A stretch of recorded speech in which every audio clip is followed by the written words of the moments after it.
Practice का मतलब ये नहीं है कि आप यहाँ वहाँ किताबों से प्रैक्टिस कर रहे हैं, फिर कोई भी क्वेश्चन आएगा तो आपको दिक्कत नहीं होगी। Despite being 50% does not require 50% time. तो फिज़िक्स के लिए स्ट्रैटेजी ये थी कि क्वेश्चन प्रैक्टिस ज़्यादा होनी चाहिए और मैं बहुत क्वेश्चन प्रैक्टिस करता था।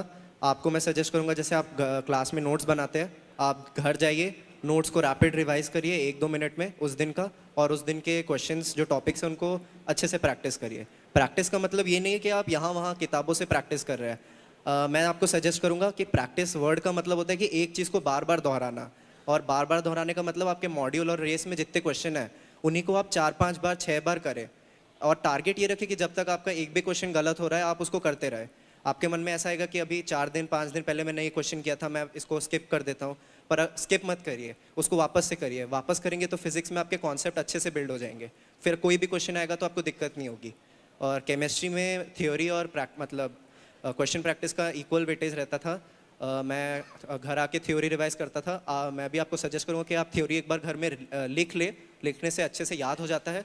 याद होने के बाद फिर फिजिक्स की तरह आप रेस और अपने मॉड्यूल से बार बार एक क्वेश्चन को प्रैक्टिस करें, उससे आपके केमिस्ट्री में जो कॉन्सेप्ट्स है वो अच्छे से क्लियर हो जाएंगे।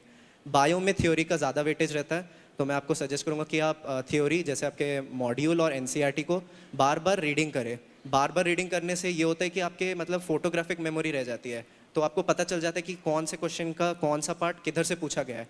तो जब आप एग्जाम में बैठे होते हैं ये आपको तब बहुत काम में आता है। अगर आपने एक चीज़ को बार बार पढ़ी है तो वो फटाफट से आपको याद रहती है, और एग्जाम में इंस्टेंटली आप आंसर लगा देते हैं। तो बायो में जितनी थ्योरी आप स्ट्रॉन्ग रखेंगे, जितनी बार बार एक चीज़ को पढ़ेंगे, क्वेश्चन में मतलब कोई दिक्कत नहीं आएगी आपको। तो ओवरऑल तीनों सब्जेक्ट को ऐसे मैंने बैलेंस किया, और मेरा सजेशन भी आपके मतलब यही है कि आप ऐसे करें। बहुत बढ़िया, बहुत सुंदर जवाब। और कोई जवाब देना चाहेगा? कोई भी? सब्जेक्ट्स को बैलेंस करने के लिए भी आपको थोड़ा इनोवेटिव काम करना चाहिए। जैसे बायो का वेटेज 50% है, लेकिन बायो को 50% टाइम नहीं चाहिए अगर आप अपने टाइम को ढंग से मैनेज करेंगे तो।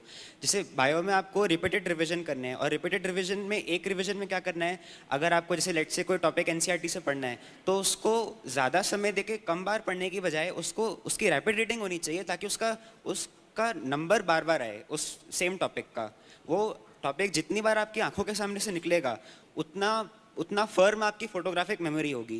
तो bio despite being 50% does not require 50% time. Physics की तैयारी में थोड़ा ज़्यादा समय चाहिए, क्योंकि उसमें क्वेश्चन बड़ा ही छोटा होता है, लेकिन उस क्वेश्चन को करने के कॉन्फिडेंस को बनाने के लिए आपको मेहनत करनी पड़ेगी। वो मेहनत समय मांगती है, और जो आप मेहनत करेंगे, मतलब मेहनत के नाम पे आप क्वेश्चन करेंगे, थ्योरी पढ़ेंगे, आपको डाउट आएगा, तो वो डाउट पूछना भी समय मांगता है। तो टाइम मैनेजमेंट रिवीजन में या पढ़ते समय आपका बहुत एक्यूरेट होना चाहिए। आपको रोज़ डेली टारगेट सेट करना है। जैसे अभी आपने पूछा कि माइनर के लिए रिवाइज कैसे करें, तो जितने नंबर ऑफ पेजेस आपको पढ़ने हैं और जितना टाइम माइनर के लिए बचा है, उसमें से 2 दिन लास्ट के रिवीजन के लिए रखिए, और फिर चेक करिए कि हर दिन आपके स्टडी टारगेट में कितने पेजेस बन रहे हैं।